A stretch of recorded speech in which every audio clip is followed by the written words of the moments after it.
The world of monsters is truly incredible. Not in the sense of the Incredibles, if you get what I mean, but incredibly wonderful. And I realize I haven't talked too much about monsters on my channel, only in spurts when it's on certain lists of mine, where it was time to do so considering how fun talking about villains really are. I mean, when you do talk about monsters in general, of course villains also come into the picture since they are dark creatures that mainly do harm, and as we know in the first instance of them appearing, they do cause the nightmares of children when we talk about our irrational fears of the dark, either in the closet or around the room and under the bed, until this film cleverly revealed that this was only because it was a job opportunity that provided energy to their very own world, that the essence of what a monster does is more of a career boggled down in a factory, with a corporation that must meet the demand to work and live in a manner similar to that of our own regular human life. Plus, of course, expanding on that with Monsters University and Monsters at Work, that really showcases that this is a passion and a dream job to study and inspire that many in this society and culture revolves around. Not for the fact they like scaring kids as we would think about monsters in that regard, but as a work that is well rewarded, and what some people would want to keep in that way of the world with the business applying to certain villains.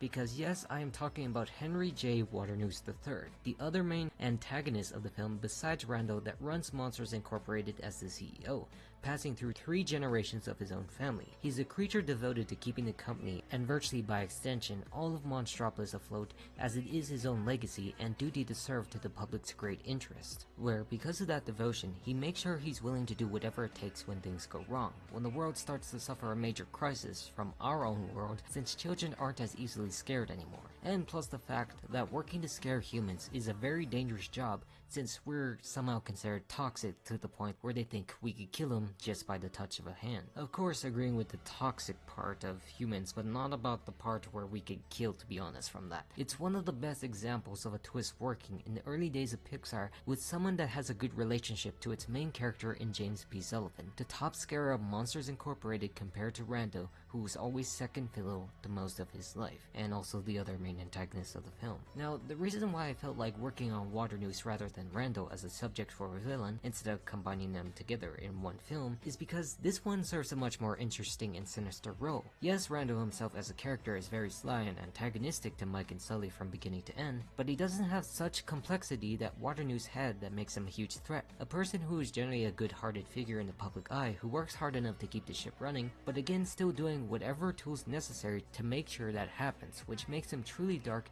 even while being a monster in a world that is filled with nothing but monsters. Because you have to remember, even though they are monsters, it doesn't mean that they are monsters. Similar in a quotation to Disney's Wreck-It Ralph that actually described just because you are a bad guy, it does not mean you are a bad guy, as they are creatures who work and live like many of us do, but just look hideous compared to our own, until someone reaches a certain point that does actually harm anyone, especially kids, in the most heinous act society could ever see. This point is seen on his introduction, where he scolds the trainee in the facility about the dangers of human children and the importance of screams of why they are there. That he does chastise them because he needs everyone to be at their best for what he calls such dangerous work to the likes of Sully, who, with his best friend, is able to perform the best out of what everyone can do in the facility, constantly getting the most points and the most canisters of the much needed energy, scaring slumber parties, and of course, much more. This is where we also reveal the not so great news and overall situation that has been going on before the events of the film, not producing enough energy, where Waternoose seeks the current updates that they might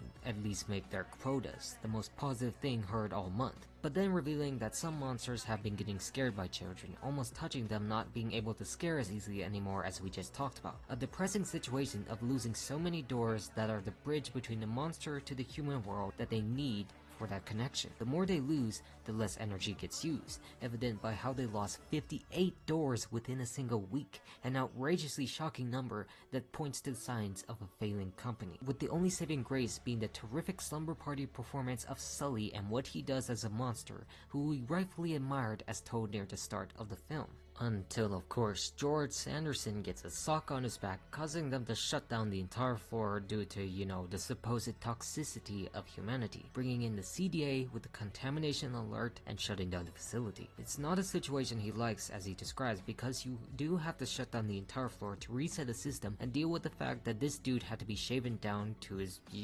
whatever, while they exploded a sock into oblivion. It puts him into a corner, being so stressed out, upholding a company that has been with him and his family for 3 generations, mentioning he would do anything to keep it running until the end of time, whatever it takes by any means necessary, which is fine on the surface, but still darker underneath, constantly fooling us to believe that he really means well with such intentions. I mean, he still does despite being a villain from beginning to end, and how he directs on helping the new scarers out for Sully, which he honestly thinks they actually suck. Not afraid to really express that point, even if Sully gives the appropriate response he would have gladly accepted. And of course, he gladly accepts that very offer, where they finally end the day the moments after. The sequence of events where Boo enters the film that relies on making the secret agenda all orchestrated by Randall instead of Waternoose for the majority of film, due to the fact he doesn't appear again fully as a character until that very end point. Of course, there is one scene after that where they bring Boo back to the facility in a monster costume, but that's still a little short reminder of the duties Sully needs to do for him later,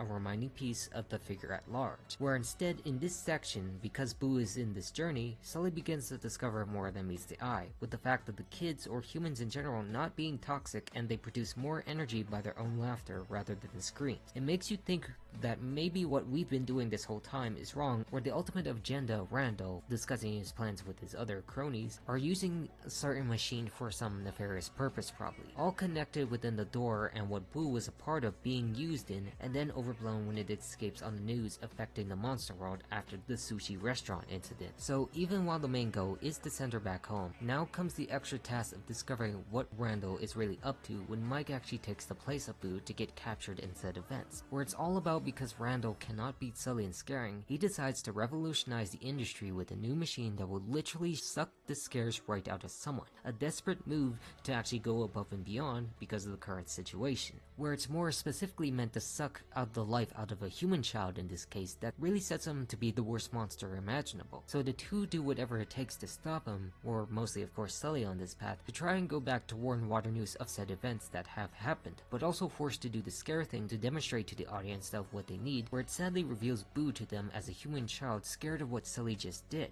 But as you know, that's not the real big reveal of this entire scene, where he puts down another door to send Mike and Sully instead of Boo's for the good of the company, revealing he was working with Randall and he was the mastermind behind that machine, taking Boo for his own plans that are made to correct a dire course. You see, it's a fact that's not villainous in the normal tent that you think of, but how he has to do this in this situation to save face. It's a shocking truth that made valid sense when we deal with the entire situation he dealt with, doing anything that he could, but also shows that he really didn't want to do so in the first place, especially to his own favorite employee. Finally, I never should have trusted you with this. Because of you, I had to banish my top scarer.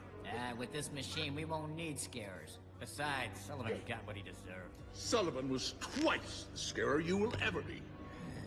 That we reveal he is more of a consequential villain, as it turns out, whenever you see him actually later berating Randall for not even being close to Sullivan's level of a scarer. That even he, despite what is going on, finds something to disagree on even with trusting Randall, but still going ahead because he needs to save his business and the energy crisis at large. While of course, still being a villain, still not fully caring about the fact he's using a machine willingly that extracts an essence out of a human child, equivalent to the worst horrors of the real world of people who are willing to kidnap and enslave children for their own nefarious purpose that deserves to be removed from society. That despite having a mind of good intentions and benefits and trying to desperately solve crises in our time, it still shows a true monster bent on using any and all tools to their advantage of scaring kids. Speaking of this again, you still realize how small and short most of his involvement is in the film, but how it's overall impacting the real major events since it revolves around his own company of Monsters Incorporated. So again, even while Randall is the primary subject chasing around them, and still the mastermind behind the equipment to hurt Boo, Waternoose was still culpable in helping all of this happen and achieve a meaningless maintenance of a status quo. And after Randall gets sent to probably Florida getting smacked left and right, Waternoose tries his best with his crabby legs to chase down the two in order to fulfill his plans continuing. Where, as we know, this is where the greatest and most heinous moment in the film plays. The desperation of a crab-like dude who sees a changing world that doesn't provide what he wants anymore, or what everyone needs in that case, to the point that stealing and kidnapping children is a necessity. What, kidnapping children? I'll kidnap 1,000 children before I let this company die. Where indeed, if you didn't think he was the true monster before any of these events happened, you really do now, knowing he would go ahead to use every door to find over 1,000 children and steal them from their homes to suck the life out of them just to preserve something that somehow matters. Yes, we need energy to survive, but it's not needed to live. It's not that he's inherently evil like a villain should be, like most of us know, but again, in Pixar's eyes, making real villains do inherently bad acts while motivated by regular everyday circumstances. That they're not evil,